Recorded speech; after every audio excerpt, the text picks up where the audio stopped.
एक बार से दिल नहीं भरता, पैसे दे मुझे दोबारा।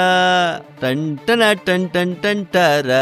જિગ્નેશભાઈ પકડાયા પાછા। અરે જિગ્નેશભાઈ મોદી, જ્યાં સુરત મહાનગરપાલિકામાં ફરી એક વખત આ લાંચિયા અધિકારીનો ખેલ ખુલ્લો થઈ ગયો છે। ફરી એક વખત એસીબીએ આ જિગ્નેશ મોદીને લાંચ લેતા રંગ્યા ઝડપી પડ્યા છે। સુરત મનપાનો ઉધના ઝોન અને ત્યાંનો આસિસ્ટન્ટ એન્જિનિયર જિગ્નેશ મોદી સાહેબને પાણીની લાઈનનું બિલ પાસ કરવા માટે જોઈતી હતી ₹50,000ની લાંચ, પણ ફરિયાદી એસીબીને કરી દીધી જાણ અને પછી જે થયું ને ફિલ્મી સીન થી કઈ ઓછું નહોતું હો। ઉધના સાઉથ ઝોન ઓફિસની બહાર જેવો જ આ લાંચનો તોતિંગ આંકડો એટલે કે ₹45,000 તે લેવા ગયા ને તરત જ એસીબીના છટક બાજુએ તેમને દબોચી લીધા। અને ખાસ વાત શું હે ખબર છે? જિગ્નેશ મોદી કે પહેલી વખત થોડી પકડાણા। 2021ની સાલમાં પણ રાંદેર ઝોનમાંથી તે લાંચ લેતા ઝડપાઈ ચૂક્યા હતા અને હવે એસીબી કમિશનરને રિપોર્ટ કરશે અને આ વખતે વલણ પણ કડક જ રહેવાનું છે। પણ અહીં સવાલ એ થાય કે એ વખતે જ લાંચ લેતા પકડાયા ત્યારે જ તેને કેમ ઘર ભેગા ન કરી દેવાય કે આ બીજી વખત તેને મોકો મળી ગયો? ત્યારે હવે જોઈએ કે આગળ થાય છે શું।